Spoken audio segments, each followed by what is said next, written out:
Okay, we left off with Jayberry and Grandpa figuring out how to make the traps safe enough to catch the monkeys without hurting them. He went back home, talked to his papa, and Papa said that he could go down to the bottoms and hunt the monkeys without having to help plant the corn and do things. But now Jayberry has to convince his mama that it's okay to go down there. This will be a trial, I think. Let's keep going. Jayberry, she said in a hard voice, you're not going down in those bottoms to catch any monkeys. Now that's all there is to it. I won't have it at all. Why, I'd go crazy.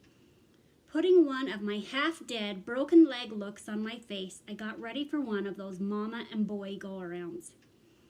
But Mama, I argued, just think how much money those monkeys are worth, and you know that I never get a chance to make any money, just 10 or 15 cents now and then for an old possum hide or something. Why, if I could catch all of them, I could get myself the pony in 22. I've been wanting so long. You wouldn't keep me from doing that, would you? I saw a hurt look spread over Mama's face. This made me feel bad, but I had been wanting a pony and a 22 so long I didn't want to give up. Mama came over to me and started straightening my suspenders. It seemed like my old suspenders were always twisted. Grandpa said I got into my britches too fast. Jayberry, Mama said, I know how you've been wanting a pony and a gun, but I worry so much when you're down in the bottoms, just you and that old hound dog. Why, I never know what's liable to happen. Besides, it would be practically impossible to catch a monkey in those bottoms. Monkeys like to climb, and some of those sycamore trees are 100 feet tall. You'd probably fall out of one and break every bone in your body. Reaching for my traps, I said, Mama, I'm not going to do any tree climbing. I'm going to trap the monkeys. Mama frowned and took one of the traps. She looked it over and said, This is some of your grandpa's work, isn't it? Uh-huh, I said. He fixed him for me. Shaking her head, Mama said, I don't know. Sometimes I wonder who the boy is, you or your grandpa. Have you talked to your father about this monkey catching idea of yours? Seeing that Mama was giving in a little, I started talking 100 miles a minute. He said it was all right with him, Mama. I said, there's not much to do around the farm right now, just planting, and he said he could take care of that. Handing the trap back to me, Mama sighed and said, well, between your father and your grandpa, it looks like I can't say no. But Jayberry, there's one thing I want understood. You are not going to those bottoms monkey hunting unless your father is close by in the fields. If something did happen to you, maybe between him and Rowdy, we could at least find your body. Mama could take a little bit of something like that and make it sound like the funeral had already started. She was good at things like that. Mama, I said very seriously, do all mamas worry like you do? I'm 14 years old, almost a grown man, and you've been worrying about me ever since I was born. It makes me feel no bigger than a jumped-up minute. Mama smiled and said, I'm pretty sure that all mothers worry about their boys. Right now you're a little too young to understand, but someday you'll be married and probably have a boy of your own. Then I think you might understand. Oh, no, I won't, Mama, I said, shaking my head. I'll never get married. I can't understand women. Mama got kind of mad when I said that. Don't be silly, she snapped. That wasn't a very nice thing to say. Now you go get that straw. I want to set those hens. Feeling as good as if I had just waded the Mississippi River, I breathed a sigh of relief and lit out for the barn to get some straw. Besides Sally Gooden, there was one other thing we had around our farm that I thought we could surely do without. That was setting hens. Mama and Daisy could do anything in the world with the hateful old things, but I couldn't.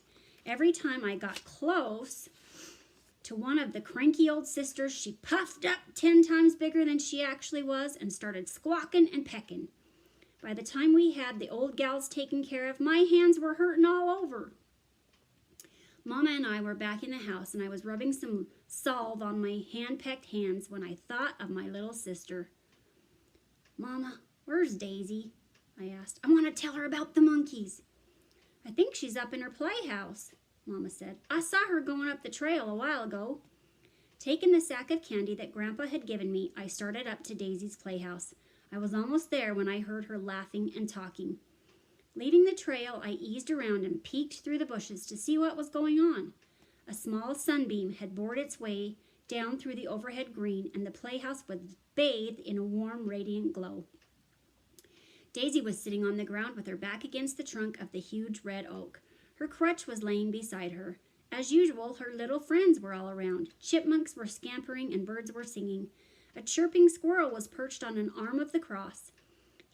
His flicking tail was keeping perfect time to the music of the hills. A big fat bunny was curled up in Daisy's lap just as though he belonged there. As I watched, a tiny little wren dropped down from the branches of the red oak and lit on Daisy's crippled leg. She smiled and started cooing to it. Everything looked so peaceful and happy that I hated to disturb them. Just before stepping out of the bushes, I coughed to let them know that I was coming. The instant I showed my face, you'd have thought a boogeyman had shown up. The bunny hopped and the squirrel jumped. The birds flew and the chipmunks faded into the ground. It always made me mad when the silly things did that. I would never have harmed one of Daisy's little friends. Old Rowdy wouldn't have hurt any of them either, and that was saying something. Feeling hurt all over, but letting on that I hadn't noticed anything, I handed the sack of candy to Daisy and said, "Guess what's happened?" Daisy always seemed to be about one jump ahead of me. Smiling, she said, "I already know about the monkeys, Jayberry. Papa told Mama and me about them when he brought Sally Gooden in from the Bottoms." Trying to act very important, I shoved my hands down in my pockets and said, "Those monkeys are worth quite a bit of money. I'm going to catch 'em and get myself that pony and gun I've been wanting." Every time I mentioned catching something to Daisy, she naturally figured that I intended to kill and skin it. Frowning, she said, "Jayberry, I know you've been wanting a pony and gun, but isn't there some other way you could get them? I've seen pictures of monkeys, and they're the cutest little things. I just couldn't stand to think of one being skinned. How would you like it if someone caught you and peeled off your skin? You wouldn't like it, would you?"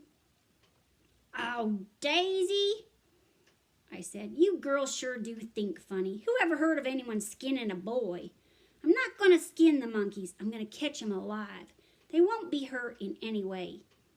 Daisy sighed her relief and said, "I'm glad you're not going to hurt them. Every time I walk by the smokehouse and see all those little skins you have stretched there, I just shiver all over."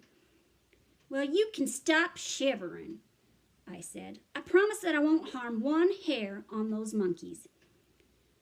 "How do you know so much about monkeys anyway?" Daisy asked. "Papa said he couldn't remember any wild monkeys being around here before." "They're not exactly wild monkeys," I said. "They got away from a circus train that had a wreck over on the railroad. Grandpa told me all about it. He even fixed some traps for me so I could catch them."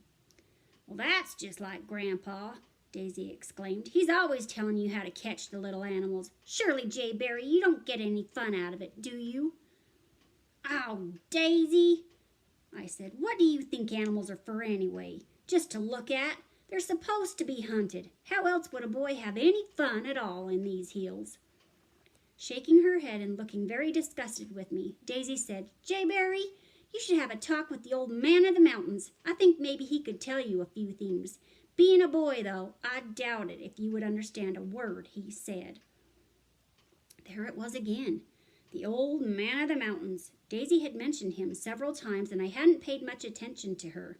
After all, she lived in one of those girl kind of worlds, and it was chock full of strange old men, fairies, angels, sprites, knights in shining armor, and everything else you could think of.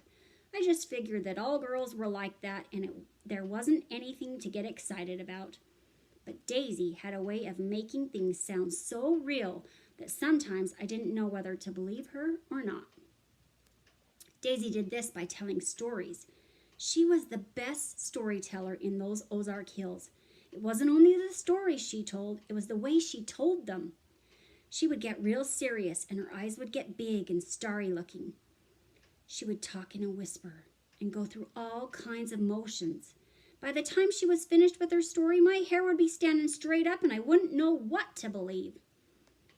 "Daisy," I said, "you've been telling me about this old man of the mountains for a long time now. Who is he, anyway?" "Oh, he's just a friendly old man," she said very pertly. "He comes around every once in a while and visits with me." "He does?" I said. When was the last time you saw him? Why, just this morning, she said, right here in my playhouse. You did? I said. What's the old man's name? I don't know what his name is. I've never asked him. I just call him the old man of the mountains. Where does he live? I asked. Way back in the mountains somewhere, Daisy said. Is he a farmer? I asked. Oh, no, Daisy said. He doesn't do any farming. He doesn't have time. Doesn't have time? What does he do? He takes care of the hills, Daisy said. Takes care of the hills? I exclaimed. Why, the hills don't need taking care of. Who ever heard of anything like that? That's all you know, Daisy said. There are a lot of things in the hills that need taken care of. What would happen to all of the little animals, the birds and the flowers, if somebody didn't look out for them? That's what the old man of the mountains does. He just walks through the hills looking out for everything. I laughed out loud.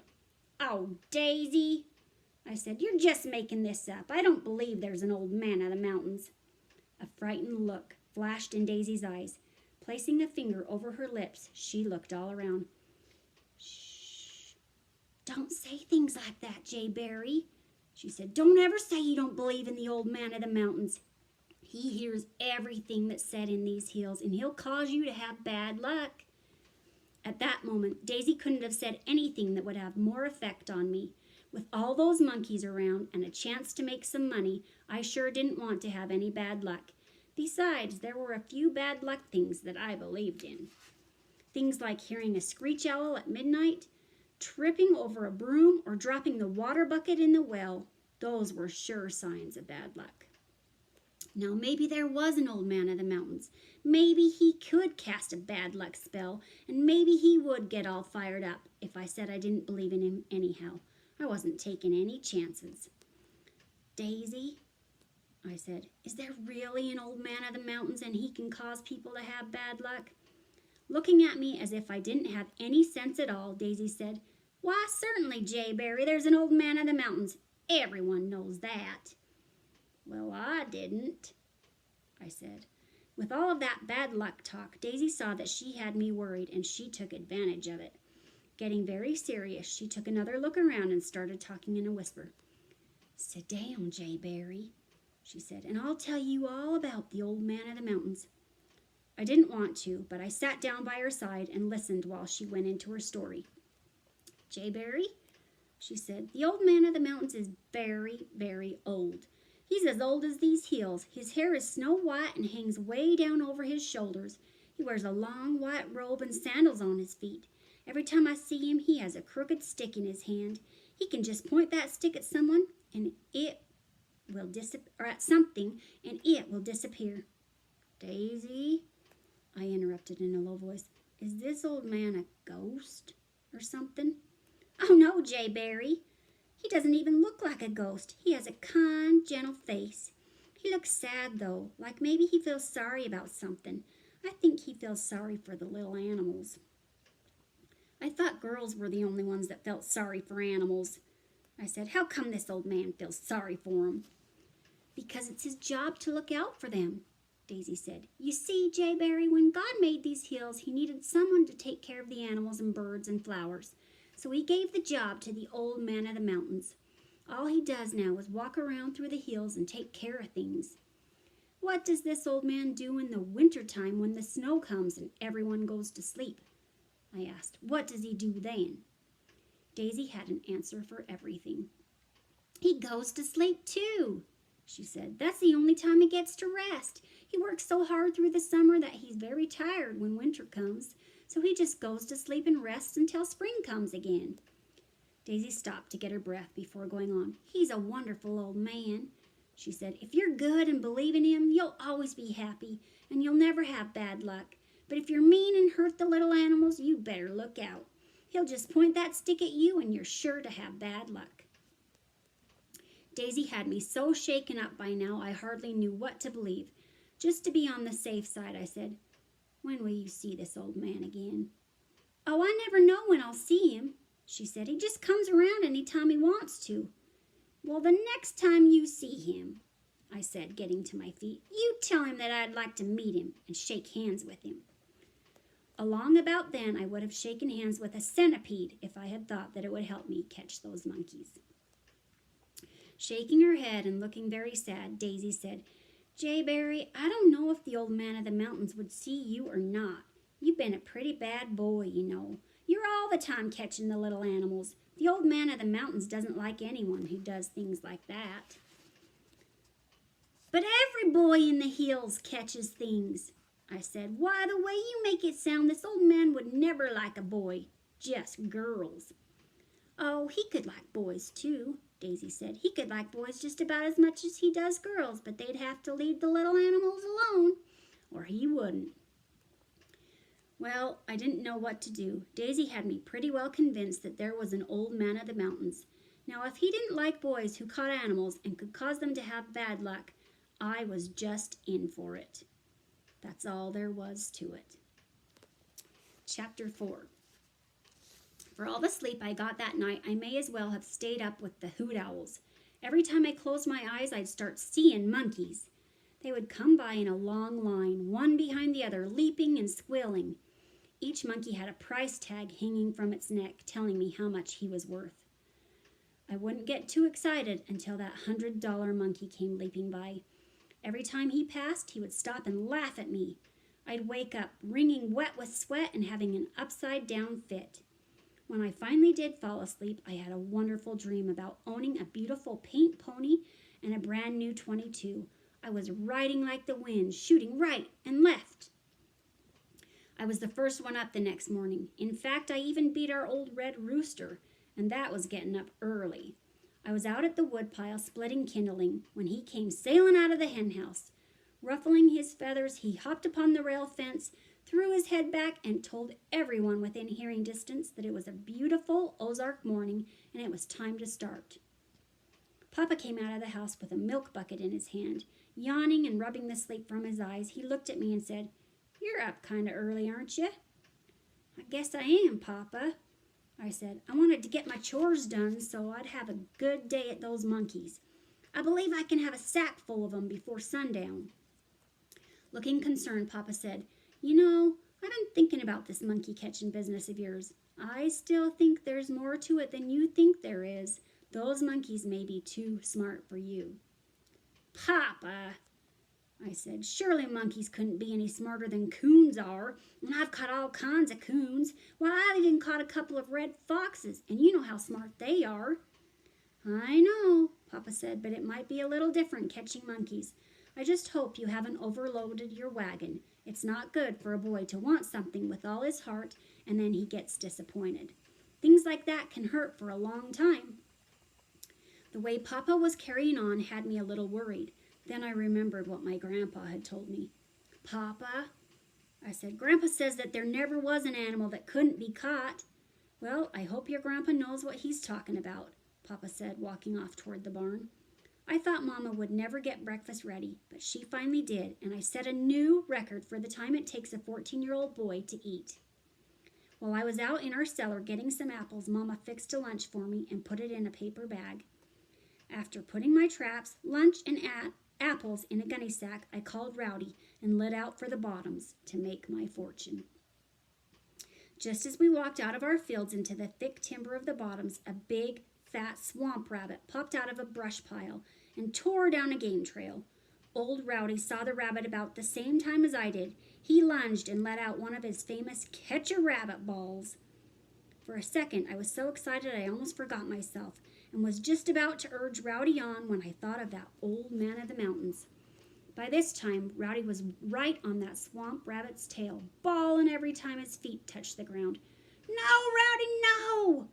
I yelled. "Let him go!" Rowdy threw on the brakes, turned and looked at me as if he knew that I had lost my mind. That was the first time I had ever called him back from chasing something, and he couldn't understand it at all. He just stood there in the middle of the trail, looking very surprised. "Come here, boy," I said, slapping my leg with my hand. "I see right now that if I don't have a talk with you, you're going to mess everything up." Rowdy came to me, but not willingly. He couldn't understand what had come over me. Kneeling down, I put my arms around him and said, Look, boy, we're not hunting for anything today but monkeys. And whatever you do, don't catch anything else. I don't care if something runs over you, just let on like you didn't even see it. Now, I know this sounds crazy, but I mean it. You see, there might be an old man sneaking around in these woods looking out for all the animals. And if we catch anything, he'll cause us to have bad luck. All he has to do is point a stick at us, and we'll have all kinds of bad luck. We couldn't catch a June bug, much less a monkey. Even though I tried my best to explain to Rowdy that I didn't want him to catch anything, I don't think he understood why. It's hard to explain things like that to a rabbit hunting hound. Side by side and walking as quietly as tomcats on the prowl, we moved on into the monkey country. It was so still in the bottoms I could hear my heart thumping. Every nerve in my body was as tight as the iron bands around a rain barrel. I went right back to the bur oak tree where Rowdy had treed the monkey and started looking it over. I looked on every limb and in each dark shadow. Not being able to see anything that even looked like a monkey, I was beginning to get a little discouraged when all at once, from somewhere close by, something let out a cry that rang through the bottoms like a blacksmith's anvil. The cry didn't sound scary. It was more like a warning cry. That's where we're going to leave it today. Hope you come back and watch again tomorrow. Bye.